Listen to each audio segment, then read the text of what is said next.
ఎంతోమందికి ఎన్నో విషయాల్లో చాలా చక్కటి అవగాహన కల్పిస్తున్నారు. చాలామంది కూడా మీ మంచి మాట కోసం వెయిట్ చేస్తుంటారు. కాబట్టి ఈనాటి వైశిష్ట్యతలో ఏ విషయం గురించి మాకు తెలియబోస్తున్నారు? వైశిష్యంలో అందరికీ కూడా ఆసక్తికరంగా ఉండేది మొదటిది ఏంటంటే ఇవాళ ఓనం పండగ. ఇందాక నువ్వు ఫస్ట్ మొదలు పెట్టినప్పుడు చెప్పినట్టే ఒకటి ఓనం పండగ, తర్వాత ఇవాళ ఇంజనీర్స్ డే కూడా, ఇంజనీర్ల దినోత్సవం అని కూడా చేస్తారు, అది ఒకటి. అలాగే వామన జయంతి అని కూడా అంటారు, వామన ద్వాదశి అంటారు. కాబట్టి ఇలాంటివి ఇవాళ చాలా ఉన్నాయి.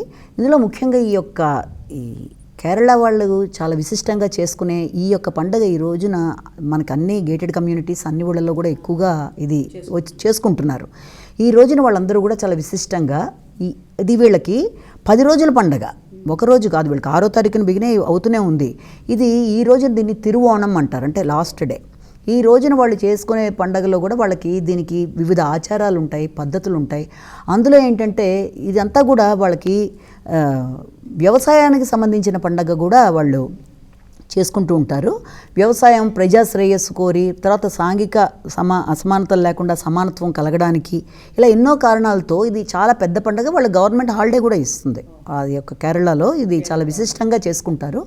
ఇది చేసుకునే విధానంలో కూడా ఏంటంటే వీళ్ళు ఈ రోజున మహాబలి అంటే వాళ్ళ యొక్క దైవం, అంటే వామన అవతారం, వామన నుంచి ఓమనం అన్న మాట వచ్చింది. వామనుడు అంటే ఏంటంటే 10 అవతారాల్లో 5వ అవతారం మనకి ఈ యొక్క ఇది. ఆ వామన అవతారాన్ని వీళ్ళు ఈ రోజున విశిష్టంగా ఈ 10 రోజులు పూజ చేస్తారు.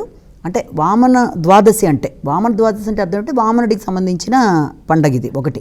2 వాళ్ళు మహాబలి అంటే ఏంటంటే ఆ మహాబలికి సంబంధించి ఆయన ఒక రాక్షస రాజు. ఆయన ఎంతో ఇదిగా, కానీ విష్ణు భక్తుడు, ఎవరు మన ప్రహ్లాదుడికి మనవడు. ఆయన ఎంతో ఇదిగా వీళ్ళకి మంచి, కానీ రాక్షసరాజే అయినప్పటికీ కూడా ప్రజల్ని చాలా చక్కగా అభిమానంగా పరిపాలించడం, వాళ్ళకి ఏ లోటు లేకుండా చేసుకోవడం అనేది జరిగింది. ఇవన్నీ జరుగుతున్నా కూడా ఆ వ్యక్తిని ఈ రోజున తలుచుకుంటారనమాట. ఆయనకి ఈ రోజున ఆయన పాతాళంలోకి ఇదైపోయిన రోజు. ఈ రోజున ఆయన పాతాళం నుంచి వచ్చి వాళ్ళకి అందరూ ఎదురు చూస్తుంటారు. ఈ 10 రోజులు రకరకాలుగా కార్యక్రమాలు చేసి ఈ ఓణంకి సంబంధించి 5-6 రకాలుగా ఉంటాయి వాళ్ళది.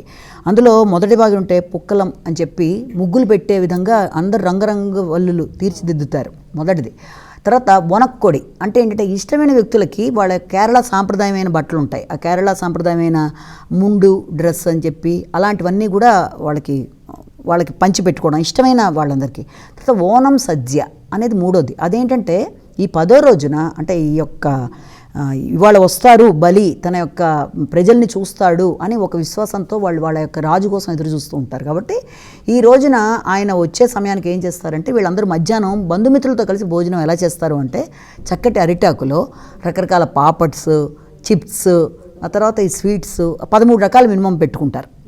ఈ 13 రకాల్లో కూడా ముఖ్యంగా వాళ్ళకి అంటే అన్నం, పాలు, తర్వాత దాంతోపాటుగా కొబ్బరి, తర్వాత ఈ యొక్క పంచదార వీటి రిలేటెడ్గా ఒక స్వీట్ మస్ట్గా ఉంటుంది. అది ఈ ఓనం సద్య అన్నది ఒకటి ఇవాళ చేస్తారు, అదొకటి. అలాగే ఇంకోటి అంటే బోట్ రేస్లు అనేవి వీళ్ళకి చాలా ఎక్కువగా ఉంటాయి, అది ఒకటి ఇవాళ వాళ్ళు చేయడం అనేది. ఆ బోట్లు కూడా ఒక పాము లాగా పొడుగాటి ఇదిగా వాళ్ళకి ఉంటుందన్నమాట. ఆ రకంగా పల్లం వల్లి అని అదొకటి చేస్తారు, పల్లం కలి. తర్వాత దాంతోపాటుగా కైకొట్ట కళి అని చెప్పి అదేంటంటే నూనె దీపాన్ని పెట్టి దాని చుట్టూ ఆడవాళ్ళు ట్రెడిషనల్ వాళ్ళ సాంప్రదాయపరమైన బట్టలు వేసుకొని దాని చుట్టూ వాళ్ళు తిరుగుతూ మంచి పాటలు పద్యాలతో వాళ్ళు ఇచ్చేయడం. పులిక్కళి అంటే అదేంటంటే మామూలుగా వ్యక్తులందరూ కూడా ఇవాళ పులి ఏ రకంగా ఉంటుంది, పసుపు నలుపు చుక్కలుగా అలాగా వాళ్ళు ఇది వేసుకొని బట్టలు కావచ్చు వాళ్ళ విశేషంగా అలా పెట్టుకొని అందరిని ఎంటర్టైన్ చేస్తారనమాట. అంటే ఇది వాళ్ళ ఆచారంలో ఇలాగా. అలాగే ఇది కేవలం వాళ్లే కాకుండా వాళ్ళతో పాటు ఎక్కువ వాళ్ళ స్నేహితులు ఎవరైనా సరే వివిధ రకాల వ్యక్తులు కూడా వాళ్ళ ఇంట్లో వాళ్ళ భోజనాల్లో పార్టిసిపేట్ చేయడం. అంటే దీని యొక్క మేజర్ ఉద్దేశం ఏంటంటే వాళ్ళ యొక్క మహానాయకుడిని ఈ రోజున వాళ్ళు చూస్తారు, ఆయన వస్తాడు, వచ్చి వాళ్ళకి కనబడతాడు అనే ఉద్దేశం అయితే కొంత. మొత్తానికి ఏంటంటే ఆ యొక్క ఈ 5-6 రకాలు వాళ్ళ దాంట్లో ఖచ్చితంగా ఉంటాయి. 10 రోజుల పండుగలో మొదటి రోజున దేవుడికి ప్రార్థనలు చేసుకోవడం, ఇంటిని నీట్గా పెట్టుకోవడం, బట్టలు ఇది చేయడం, ముందర నుంచే ఈ యొక్క పడవ పోటీలు. ఈ పడవ పోటీలకు కూడా ఏంటంటే చాలా విశేషం, అది వేల మంది పార్టిసిపేట్ చేయడం. దాంట్లో చాలా ఖరీదైన బహుమతులు కూడా ఇస్తారు వాళ్ళకి, అంటే నగదు బహుమతులు ఇలాంటివన్నీ. ఈ యొక్క ఓనం అనేది చాలా విశిష్టమైన పండగగా వాళ్ళదేనే కాదు, ఇప్పుడు అన్ని చోట్లకి కూడా అది విస్తరించింది.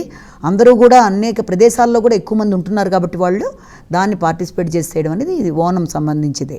అలాగే ఈరోజు మనం ఇంకోటి ఏం చెప్పాము, వామన ద్వాదశి అని కూడా ఒకటి చెప్పాం. ఇది వామనుడు అనేది ఒక 5వ అవతారంగా మనం చెప్తాము. ఈ 5వ అవతారంలో ఆయన భూమి మీదకి వచ్చింది, అది ఒక కథ అయితే. ఇది కాబట్టి ఇవాళ ఇంజనీర్స్ డేగా కూడా చెప్తాం. మోక్షగుండం విశ్వేశ్వరయ్య భారతరత్న ఆయనది, దాని ప్రకారం 1968 నుంచి దీన్ని కండక్ట్ చేస్తున్నారు. అంటే ఇది 57వ ఇంజనీర్స్ డే.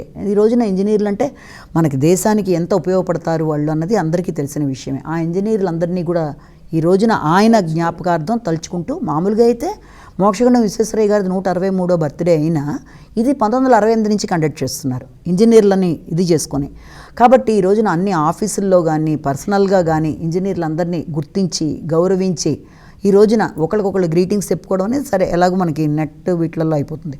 అది కాకుండా ఇంజనీర్లు ఏ రకంగా వాళ్ళ టెక్నాలజీ ఏ రకంగా వృద్ధి పొందింది, ప్రతి చోట ఇంజనీరింగ్ అనేది ఎంత ఉపయోగపడుతుంది, వాళ్ళు లేకపోతే ఎలాగ పనులు ముందుకెళ్ళటం లేదు. కాబట్టి ఈ రోజున అందరూ కూడా ఖచ్చితంగా ఇంజనీర్స్ డే అని చెప్పి జరుపుకోవడం అనేది కూడా మనం ఈ రోజున ఖచ్చితంగా చూస్తాం.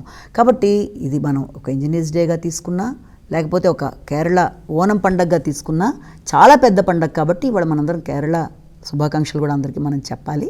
వాళ్ళందరితో పాటుగా మనం కూడా ఈ రోజుని చాలా చక్కగా ఆస్వాదించాలి.